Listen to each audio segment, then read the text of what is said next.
And in Asia, I think sustainability is so much more about viability. It's about energy security, food security, competitiveness, and long-term growth of the individual markets, rather than as any civilization-related ideas. So I think that's very different conceptions between Asia and the Western markets. Welcome to Asia Climate Finance, your front row seat to the policies, investments, and actors shaping climate business and finance across Asia Pacific. Subscribe now so others find this essential guide to Asia's climate economy, and note the disclaimers at the end. Now over to the host, analyst, investor, and author, Joseph Jacobelli. Good morning, good afternoon, or good evening, wherever you may be listening from. Welcome to Asia Climate Finance. Today, we're talking about something that matters way more than most people actually realize. Asia gets sidelined in global sustainability conversations, right? But here's the thing, the money decisions happening across the region are absolutely shaping how the world tackles climate and sustainability standards or responsible investing. And we're not following some Western playbook. Today, we've got Nana Lee on the show.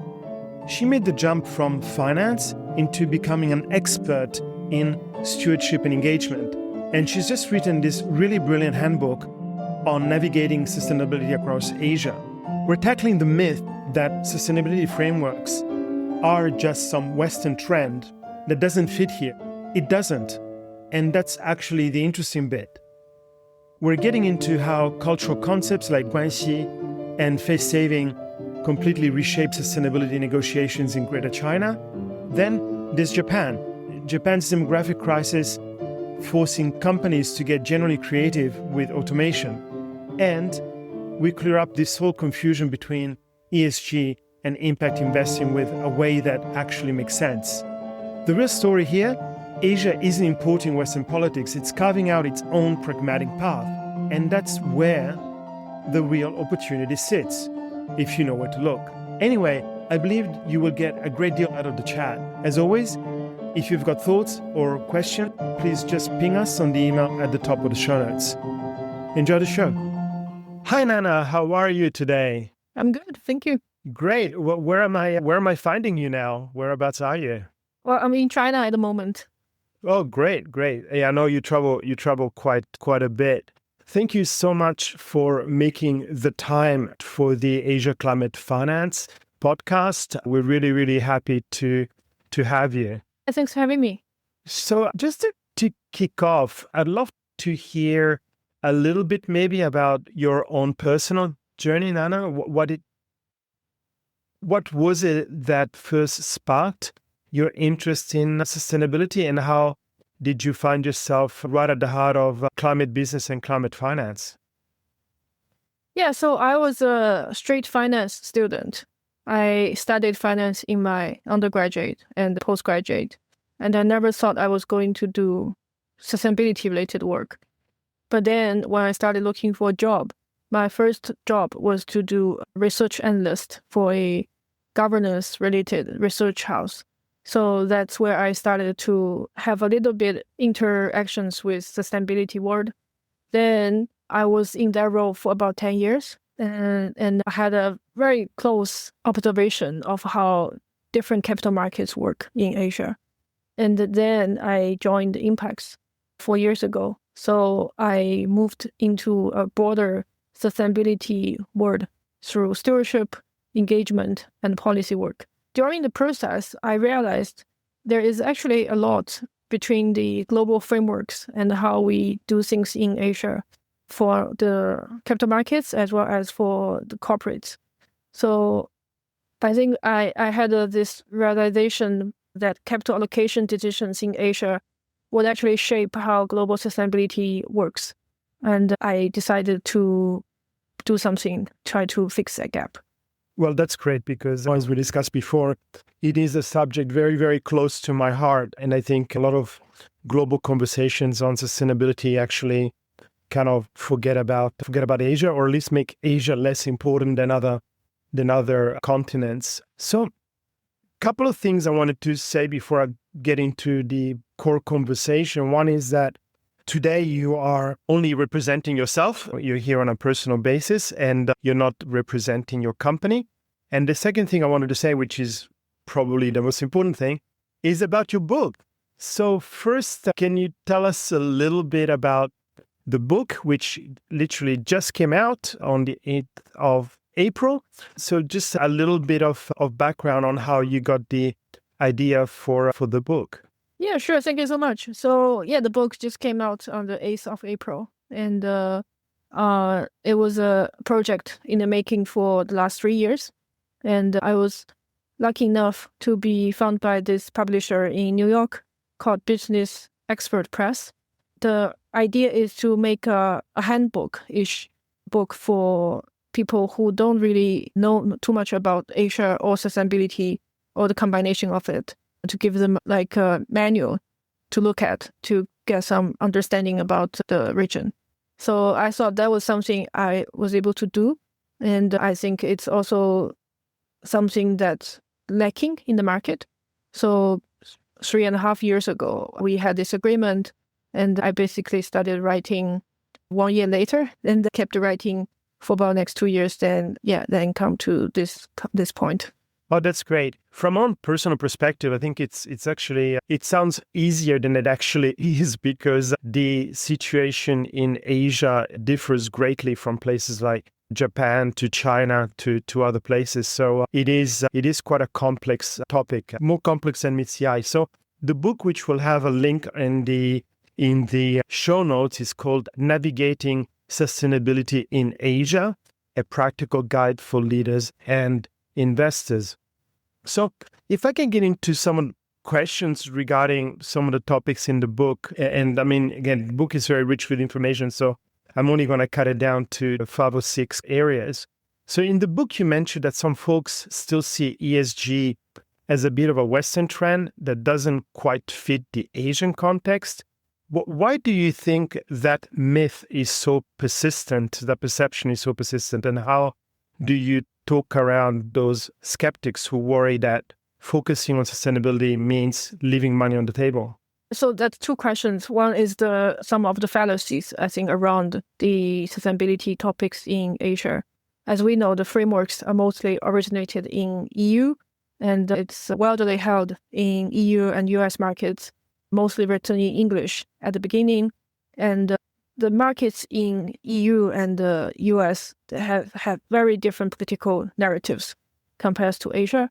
So some of the standards, some of the guidelines may not be very applicable to Asian markets.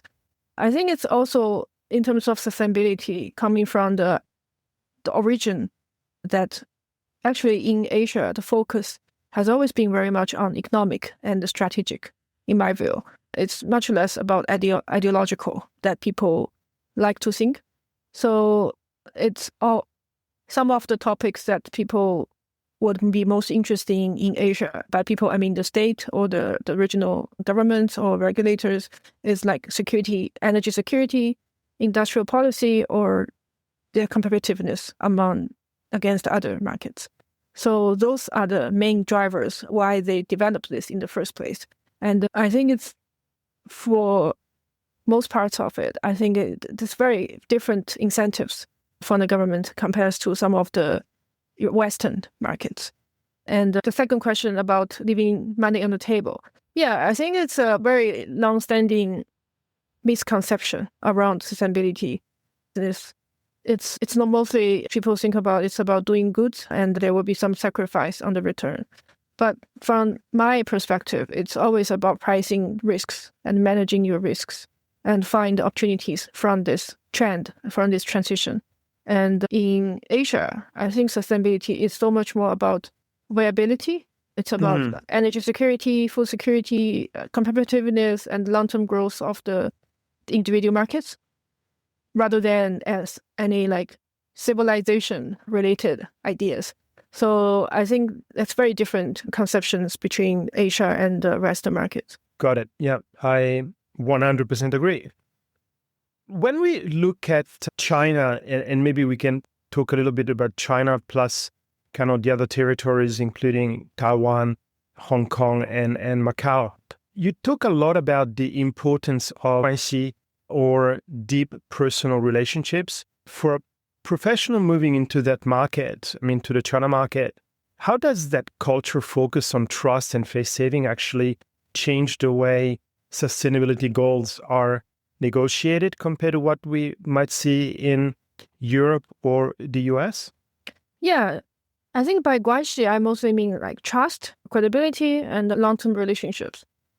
I have to say all these things also very important in Western markets. Any human interactive occasions, I think all this the function of any long-term like relationships.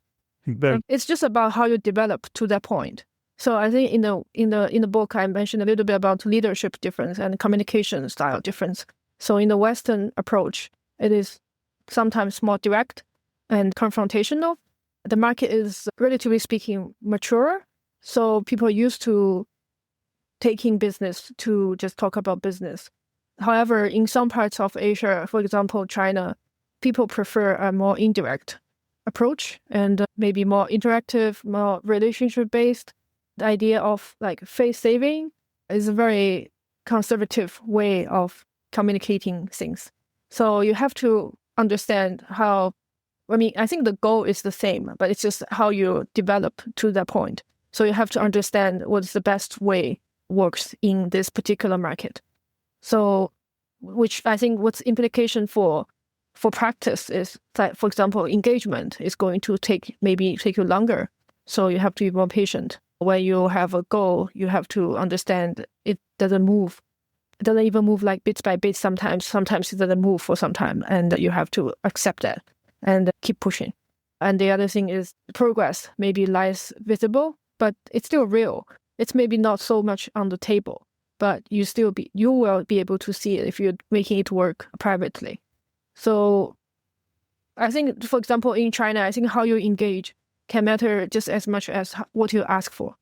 So I think what we ask for is pretty much common across the table for all the investors and also shareholders. But how you achieve that point, how do you leverage, and also how do you navigate this subtle setup of human relationship is something I think I'm trying to help people to understand. Japan is often seen as quite a unique, even enigmatic market. You've highlighted the massive demographic challenge in the aging population. Now, how is that shrinking workforce actually forcing Japanese firms to get more creative with things like automation and social sustainability, for example? Yes. So Japan is one example of a very serious aging population. And you have almost similar situations in Korea, in China, for example, some parts of China. So what that means, as you mentioned, it's a shrinking workforce. So companies will have to invest in automation and productivity. I think Japanese companies have started doing this actually 20, 30 years ago. So they're way ahead of the curve. Right. And for companies, you also need to rethink about how do you manage your human capital.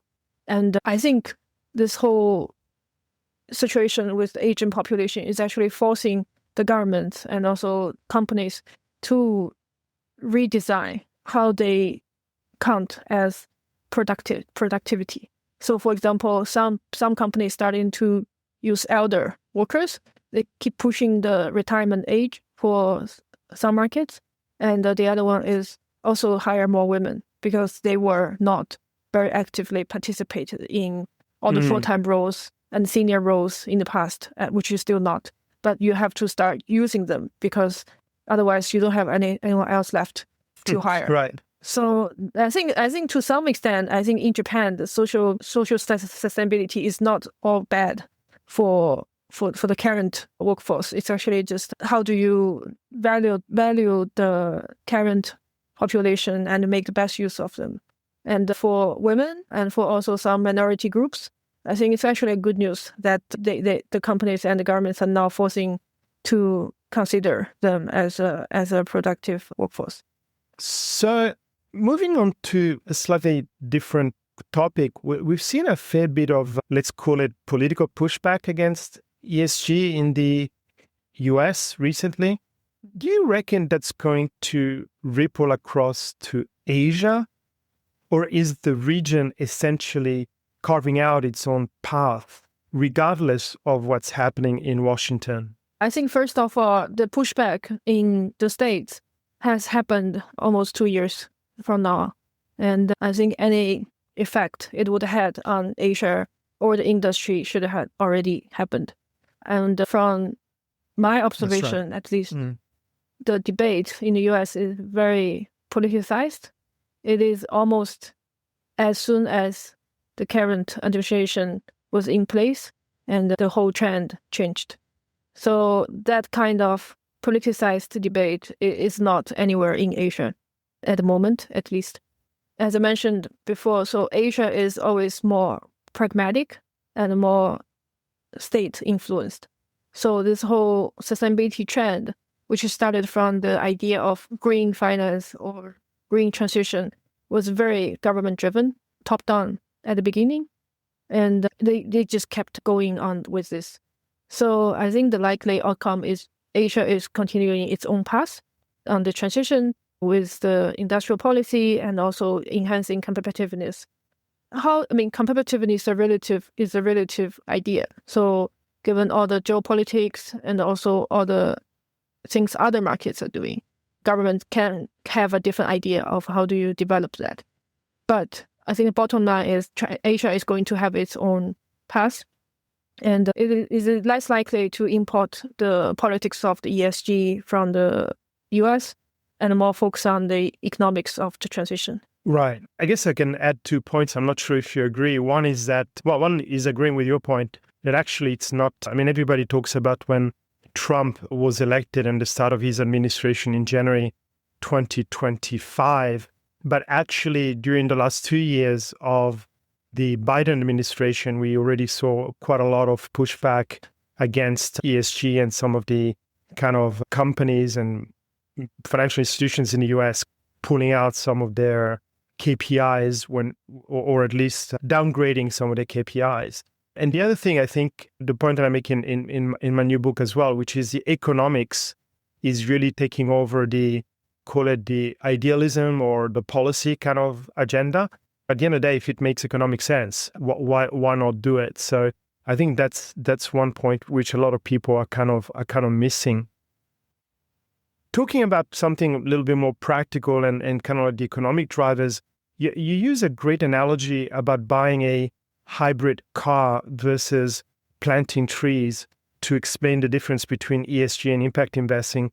To our listeners who are not necessarily specialists, how do you help them tell the two apart without getting completely bogged down in the jargon? I, for one, is not a big fan of jargons. So I do know that we have lots of jargons in this field lots of... Me too. Yes, me too.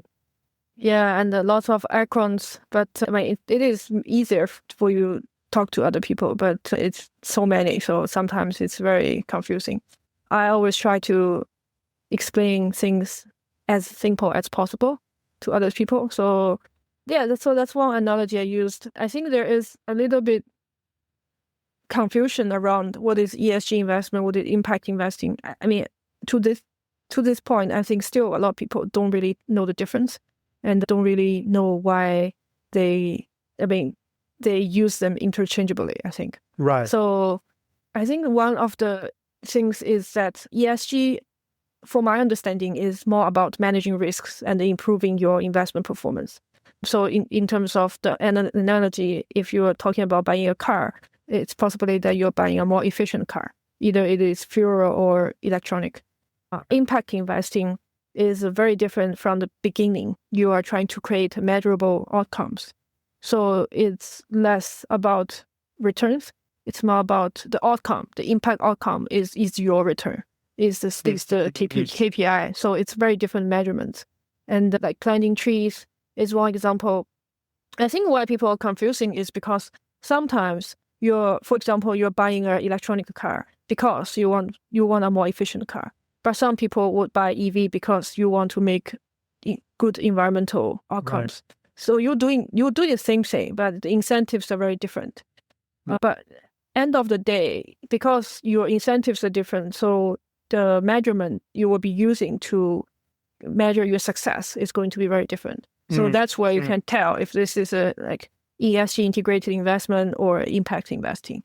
So I think ESG is more about how you invest, and impacting investing is about what you aim to achieve. Right. Yeah, in the question, I use the word hybrid car, so that was my mistake. Sorry, I meant EVs. But that's a great point, because if you remember 5 or 10 years ago when people were buying EVs, they were at a very significant premium to ICE cars, and a lot of people just did it because they wanted something good for the environment, etc. Today, the prices, at least I know in China they're very, very cheap, but in other places like Europe, it's just a small premium, sometimes as small as 5 or 10%. So it makes a lot of economic sense. But now, especially because of the Iran situation and oil prices going through the roof, in some European countries last month, I mean, EV sales rose by 50 to 80%. So it's just incredible, right? So the incentive is completely different. It's completely different. Cool. Going back to China for one moment, between the state-led approach in China and the more kind of consensus-driven style in Japan, it sounds like a bit of a minefield for the average investor. What's the biggest red flag you've come across when foreign firms try to navigate these different sets of rules for the first time? Well, there are many like mistakes you could make, but I think one I have observed is to misunderstand the power structure of a company or of a market. So oftentimes in China or in Japan, things could be perfect on paper. And if you're only focusing on the formal disclosures or formal governance structures, you will mistaken that with like for compliance as for best performers. So but the reality is the influence is actually sit with sometimes controlling shareholders, the state, or even some informal appointments. Right. And you never know before you talk to the party or talk to the people. So that could make you have an illusion that the things are working perfectly. And it is not easy, especially when there is like dispute happening or some struggle in the market, when you realize actually as a shareholder, you don't have much right to talk to the company or to influence. And that's something I would suggest people to do more, is engaging with the company, but just don't really focusing on all the paper works. Right, the guidelines and the policies on paper. You described the journey to sustainability as a marathon and not a sprint, which again is something I completely agree with. It's kind of evolutionary and it's a long-term thing. In your view, what are the quick wins we're seeing right now in the Asia-Pacific region? And which parts of the transition, I don't know, like biodiversity or labor rights or other, are going to be the real long-term slog? I think some quick wins, and as you mentioned, and I think we can already see is like renewable energy scaling, because some markets like China does have the leading advantage and also the space to develop it. And electronification, so like EV, etc., much more electronic than carbon burning, I think is also happening at the industrial level at many different markets.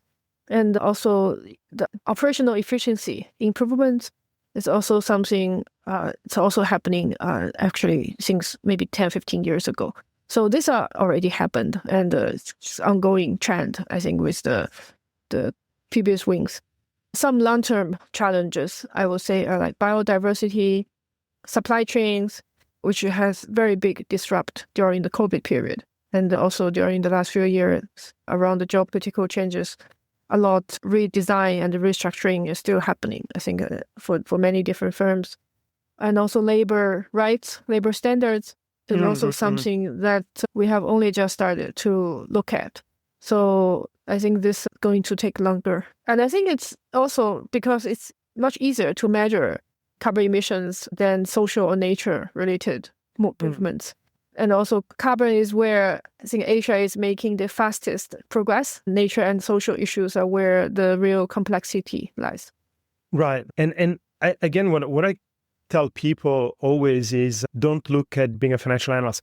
Don't look at the quarterly results, look at the long-term trend. So if you look at where we were like 5 years ago, where we are at now, then it's pretty clear, or at least we got a pretty good trajectory we're going to be 5 years from now. But if you just look at one single event over a month, for example, the Iran war, I don't think you kind of get the full picture of the transition and the evolution of the transition. Yes. So, go ahead. Sorry, just to a point. No, yeah, yeah. I mean, I totally agree. But to their defense, if your clients are using a quarterly performance like KPIs to measure your work, then your horizon has to be limited. Yes. You don't have the bandwidth to think about long term, and that is the case for many developing markets, including China, including Korea, because many of these markets are still very retail driven. So for them to survive in their career in the industry, they have to go along with the market trend. So it takes a higher level decision maker to basically foster this change in the market. And this can take a long term to change the mindset of people and to change the culture of the market. So that's the struggle. I think that's why it's so difficult. Absolutely. I think there's a divergence there, right? Because if you look at it from a direct investor perspective, like you're investing in a manufacturing plant or a solar utility scale farm, then you've got one perspective. If you're investing in bonds, you can afford to have another perspective. But if you invest in equities, then I think it's really where the major struggle is going to happen. I don't know if you agree, because that's where you see the biggest volatility from a kind of short-term news, which could drive down the share price of a company by 10-20%, right? Yeah, and it's very volatile. I mean, as we see, the global market is all volatile. Right. Yeah. So for my own, and then for my single family office, we mostly invest in bonds. Although by training I was an equity analyst, so it's a little bit conflicting. But one of the reasons is because for me to take some impact investing positions, it's easier. And I'm a family office, so I can multi-asset, so I can afford to do that. I don't have it's not a mutual fund or anything like that. So it's a little bit easier because you can take longer term views. You can pick up a company, for example, which now has got a little bit of fossil fuel exposure, but has got a very good transition plan on board that they've already approved and they're executing on. So I can kind of take a bet on that particular company from the bond perspective, from the fixed income perspective. But if it was from the equity perspective, it'd be a lot more difficult. Yeah, I think it's a really interesting conversation. We should have a podcast just about that. It's a very complex and very interesting conversation. Nana, I wanted to ask you a couple of last questions. One is kind of like your long-term, is related to the long-term outlook. Looking at the big picture, if we were to check back in 10 years' time or even 20 years' time from now, or we could just set the date at 2050, for example, where do you see Asia sitting in the global sustainability rankings? Is the region set to be the global leader, or are there still too many hurdles in the way? I think there are many hurdles in the way, but I'm going to stay optimistic. And I think Asia is likely to be the central to the global transition. As we discussed, there's lots of strengths in Asia. The scale, the policy direction, the capital. Capital is sometimes stored in one market. It's difficult to inflow, outflow.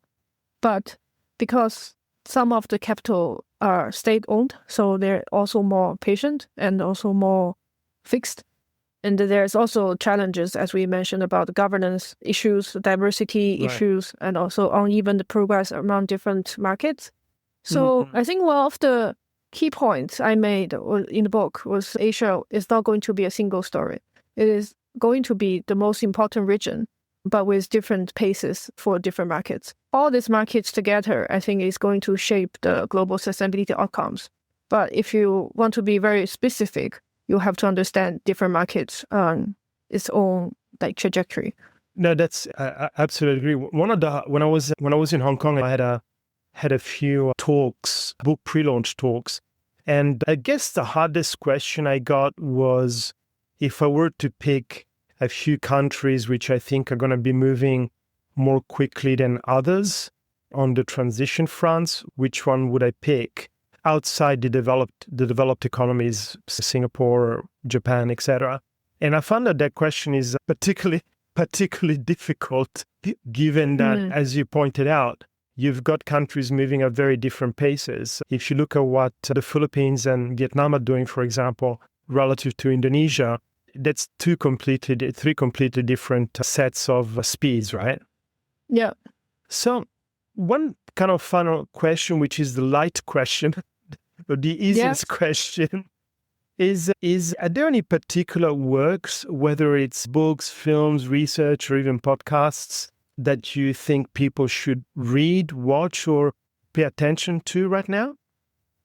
Yeah, I have to mention your upcoming book. Powering the Unstoppable Green Shift. Yeah, coming out on the 15th of April. Thank you. You're welcome. That's a great recommendation, but I already read it. No, actually, I wrote it. Just kidding.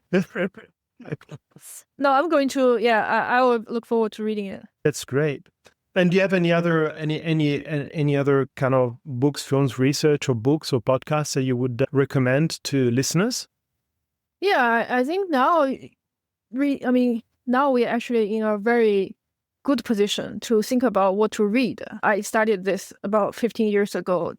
I was trying to find anything that I could read. There's nothing online. I mean, now there's every day there's a new report on sustainability or ESG, maybe not related to only Asia, but still there's good references everywhere. And there's lots of reports from different institutions. So yeah, I think all the credible ones like CFA, like ICGN, ACGA, all these like organizations, long-standing organizations, they produce a lot good report. And there is also a lot policies and the consultations coming from different regulators. So that would be also something to give you a sense of how things are developing. Some global ones like ISSB, they still develop regional-based or industrial-based policies or guidelines. And if that's the market or that's the region, a sector that you're interested, that give you a very good understanding of how things are developing and what's the goal for the market or for the sector in the next maybe 5-10 years. And I actually mentioned a few credible sources in the book as well. So some websites and some organizations that are worth checking out. And in terms of podcast, yeah, of course, obviously this one, the Asia Climate Finance. And I think there's also quite a lot other podcasts going on. I think the key is news as well, articles, news, features. I mean, I would encourage people to read beyond the headlines and to focus on how sustainability is actually being implemented on the ground from all these stories, not to be stood away by the headline or just focusing on the surface. If you look beyond it, you will see very interesting facts actually for many parts of it. That's a very, very good point. Especially, I found when I was spending like last couple of months in Asia, that one of the kind of biggest areas is China versus Europe. I mean, I'm not American, so I can't speak for the US, but there seem to be a lot of misunderstandings in China about what's going on in Europe, and an enormous amount of misunderstandings in Europe of what's going on with China. And again, that's due to people just focusing on the headlines as opposed to kind of looking at the nitty-gritties. One of the many kind of fallacies. Yeah, what's the biggest misunderstanding? That could be another podcast, but but one specific to clean energy is there's this idea in Europe that the reason why EVs in China are so cheap is because the Chinese government just puts in billions of dollars into the industries, and so it's basically a highly subsidized product which is then exported. But for anybody who looks just anybody who reads more details about it, will know that, there's some subsidies in the auto industry in China, just like there are subsidies in the auto industry in the US or subsidies in the auto industry in Europe. But the biggest difference, of course, is that there's an enormous amount of competition. Isn't there something like 110 brands of EVs in China, which you probably only need 5? So the competition is actually, it's almost a murderous kind of competition. And that's why. So that's one of the kind of high level misunderstandings. But of course, there are many, many others when it comes to the transition, like, China is still building coal-fired power plants, so China is not serious about decarbonization. Those kind of things, right? So I think there's a lot of things, like you said, if you read beyond the headlines, get some authoritative sources, then you can really get a real picture of what's going on. Yeah, I think for the EV thing, just very quickly, I think that was the case at maybe the first 1 or 2 years. But the government has stopped doing that very quickly. And there's also another thing is at first, I think they control the license. So it's very difficult for you to get the license for an oil car. But again, I don't think that's the case anymore. I think recently I read is they're actually trying to ask car makers to raise the price. Because as you mentioned, this fierce competition and involution is the word they use. So they're trying to stop all of this and asking for companies to stop the price war. Right. So that means, Nana, that you and me have a lot of work to do to help people and guide people to a better understanding of what's going on in Asia and the future of transition in the region. Well, listen, I want to really thank you for your time. Again, I know you're traveling quite a bit this month and last month. I really appreciate you participating in the Asia Climate Finance podcast. And again, I urge everybody to have a look at the book, Navigating Sustainability in Asia, A Practical Guide for Leaders and Investors by Nana Lee. And we've got the link to the book in the show notes. So once again, Nana, thank you so much for your time. Yeah, thank you so much for having me. Please note that the Asia Climate Finance podcast is provided for educational purposes only and does not constitute investment advice. Any information discussed should not be relied upon for making investment decisions. Listeners should always seek advice from a suitably qualified and authorized investment professional. The views and opinions expressed by guests are their own and do not necessarily reflect the views of their current or former employers or of the podcast host or producers.